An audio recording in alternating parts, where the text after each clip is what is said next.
Greetings to all of you, my dear sisters and brothers and my dear friends. A warm welcome to all of you from your Pastor Yeti. Today we are Wednesday, and we are in the place of the values. And as I told you on Monday, we have to do some readings, and we are now in chapter 7 of Genesis. Still a couple of chapters to go for this week. So, chapter 7 says that the Lord then said to Moses, "Go into the ark, you and your whole family, because I found you righteous in this generation. Take with you 7 pairs of every kind of clean animal and male and its mate, and 1 pair of every kind of unclean animal and male and its mate, and also 7 pairs of every kind of bird, male and female, to keep their various kinds alive throughout the earth. 7 days from now I will send rain on the earth for 40 days and 40 nights, and I will wipe from the face of the earth every living creature I have made." And Noah did all that the Lord commanded him. Noah was 600 years old when the flood waters came on the earth. And Noah and his sons and his wife and his sons' wives entered to the ark. I'm going to read that again. And Noah and his sons and his wife and his sons' wives entered to the ark to escape the waters of the flood. Pairs of clean and unclean animals,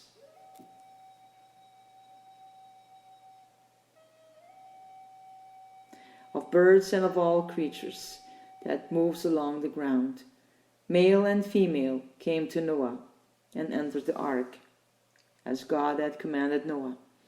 And after the 7 days the waters came on the earth. In the 600th year of Noah's life, on the 17th day of the 2nd month, on that day all the springs of the great deep burst forth, and the floodgates of the heavens were opened, and rain fell on the earth 40 days and 40 nights.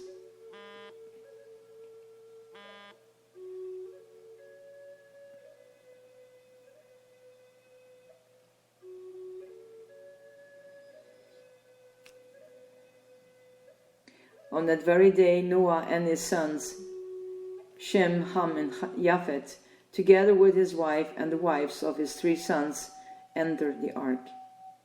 They had with them every wild animal according to its kind, all livestock according to their kinds, every creature that moves along the ground according to its kind, and every bird according to its kind, everything with wings, pairs of all creatures that have the breath of life. In them came to Noah and entered the ark. The animals going in were male and female of every living thing, as God had commanded Noah, and then the Lord shut him in. For 40 days the flood kept coming on the earth, and as the waters increased, they lifted the ark high above the earth. The waters rose and increased greatly on the earth, and the ark floated on the surface of the water. They rose greatly on the earth, and all the high mountains under the entire heavens were covered. The waters rose and covered the mountains to a depth of more than 15 cubits. Every living thing that moved on land perished, birds, livestock, wild animals, all the creatures that swarm over the earth, and all mankind. Everything on dry land that had the breath of life in its nostrils died. Every living thing on the face of the earth was wiped out, people and animals and the creatures that moves along the ground, and the birds were wiped from the earth. Only Noah was left, and those with him in the ark. The waters flooded the earth for 150 days. Genesis 8. But God remembered Noah and all the wild animals and the livestock that were with him in the ark. And he sent the wind over the earth, and the waters receded. Now the springs of the deep and the floodgates of the heavens had been closed, and the rain had stopped falling from the sky. The waters receded steadily from the earth. At the end of the 150 days, the water had gone down.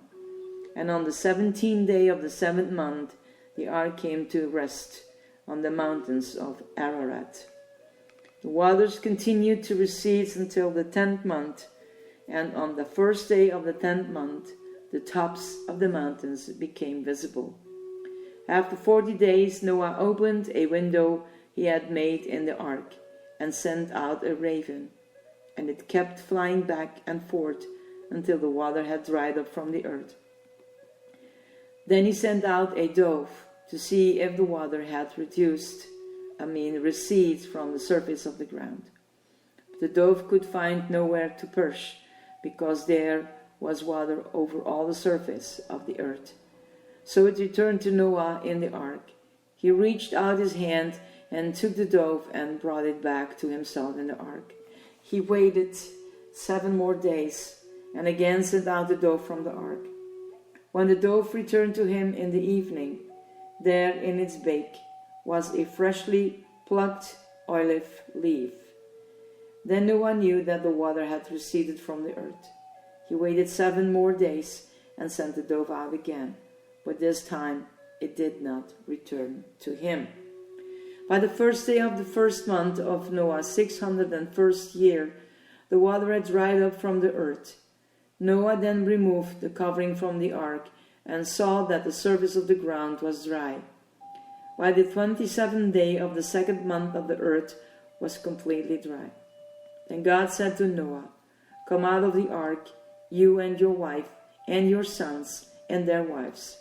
Bring out every kind of living creature that is with you, the birds, the animals, and all the creatures that move along the ground, so they can multiply on the earth and be fruitful and increase in numbers on it." So Noah came out together with his sons and his wives and his sons' wives, all the animals and all the creatures that moves along the ground and all the birds. Everything that moves on land came out of the ark, one kind after another. And then Noah built an altar to the Lord, and taking some of all the clean animals and clean birds, he sacrificed burnt offerings on it. The Lord smelled the pleasing aroma and said in his heart, "Never again will I curse the ground because of humans, even though every inclination of the human heart is evil from childhood. And never again will I destroy all living creatures as I have done. As long as the earth endures, seed times and harvest, cold and heat, summer and winter, day and night will never cease." Genesis 9. God's covenant with Noah. Then God blessed Noah and his sons, saying to them, "Be fruitful and increase in number and fill the earth. The fear and dread of you will fall on the beasts of the earth and on all the birds in the sky, on every creature that moves along the ground, and on all the fish in the sea. They are giving into your hands. Everything that lives and moves about will be food for you. Just as I gave you the green plants, I now give you everything. But you must not eat meat that has its lifeblood still in it, and for your lifeblood I will surely demand an accounting. I will demand an accounting from every animal, and from each human being too. I will demand an accounting for the life of another human being. Whoever sheds human blood, by humans shall their blood be shed. For in the image of God, as God made mankind. As for you, be fruitful and increase in number, multiply on the earth and increase upon it." Then God said to Noah and to his sons with him, "I now establish my covenant with you and with your descendants after you, and with every living creature that was with you, the birds, the living stock, the livestock, and all the wild animals, all those that came out of the ark with you. Every living creature on earth, I establish my covenant with you. Never again will all life be destroyed by the waters of a flood. Never again will there be a flood to destroy the earth. And God said, "This is the sign of the covenant I am making between me and you, and every living creature with you, a covenant for all generations to come. I have set my rainbow in the clouds, and it will be the sign of the covenant between me and the earth. Whenever I bring clouds over the earth, and the rainbow appears in the clouds, I will remember my covenant between me and you, and all living creatures of every kind. Never again will the waters become a flood to destroy all life. Whenever the rainbow appears in the clouds, I will see it and remember the everlasting covenant between God and all living creatures of every kind on the earth." So God said to Noah, "This is the sign of the covenant I have established between me and all life on the earth." The sons of Noah who came out of the ark were Shem, Ham, and Japheth. Ham was the father of Canaan. These were the 3 sons of Noah, and from them came the people who were scattered over the whole earth. Noah, a man of the soil, proceeded to plant a vineyard. When he drank some of its wine, he became drunk and lay uncovered inside his tent. Ham, the father of Canaan, saw his father naked and told his 2 brothers outside. But Shem and Japheth took a garment and laid it across their shoulders. Then they walked in backward and covered their father's naked body. Their faces were turned the other way so that they would not see their father's naked. When Noah awoke from his wine and found out what his youngest son had done to him, he said, "Cursed be Canaan, the lowest of slaves will he be to his brothers." He also said, "Praised be the Lord, the son of Shem. May Canaan be the slave of Shem. May God extend Japheth's territory. May Japheth's life in the tents of Shem. And may Canaan be the slaves of Japheth." After the flood, Noah lived 350 years. Noah lived a total of 950 years and then died.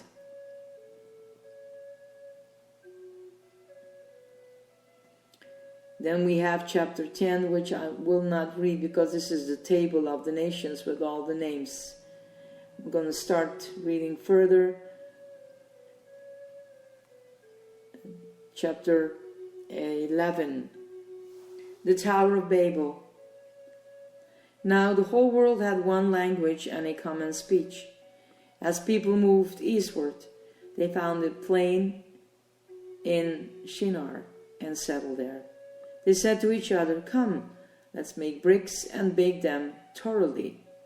They used bricks instead of stone and tar for mortar. Then they said, "Come, let us build ourselves a city with a tower that reaches to the heavens, so that we may make a name for ourselves. Otherwise, we will be scattered over the face of the whole earth." But the Lord came down to see the city and the tower the people were building. The Lord said, "If as one people speaking the same language they have begun to do this, then nothing they plan to do will be impossible for them. Come, let us go down and confuse their language, so they will not understand each other." So the Lord scattered them from there over all the earth, and they stopped building the city. That is why it was called Babel, because there the Lord confused the language of the whole earth. From there the Lord scattered them over the face of the whole earth.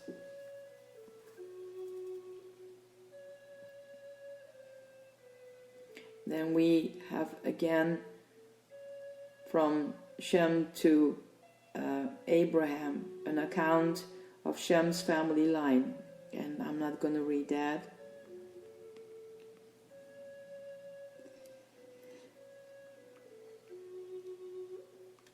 Then we have chapter 12. I'm going to read that tomorrow, till 14 then.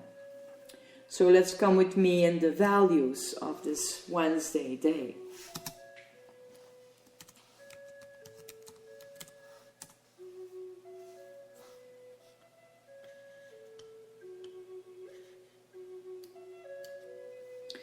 We live in a parenthesis between what has happened and what we've been promised will happen.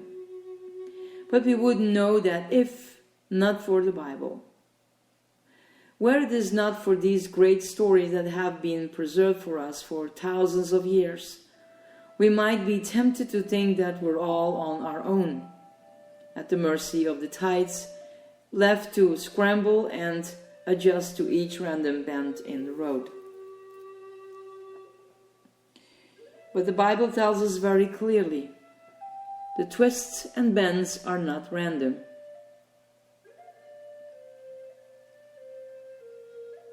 Nothing happens to us pointlessly. God uses each and every circumstance to shape us and from within us the kind of character we were originally designed to bear. Abraham and Sarah were promised a son, but they waited and waited for years before the promises was finally fulfilled. They may have been tempted to give up, but God was interested in more than just getting things done. God is carefully about how he does things. Joseph was sold into slavery, and his brothers meant to do him harm. God, on the other hand, had a much larger plan in mind and used Joseph in Egypt to save his family. Moses spent 40 years as a fugitive from the law, tending sheep in the middle of nowhere. It must have been thought that maybe God was through with him. But God was using that time to prepare him for one of the greatest missions in human history. The theme that begins to emerge from these stories is that God values the process as much as the outcome. In some ways, the journey is as important as the destination. God is not merely interested in taking you somewhere. He intends to make you someone in the process. The twists and turns, the tempests and trials, these are the ingredients He uses to transform you into the kind of person you were intended to be all along. In our bottom line oriented society, it's vitally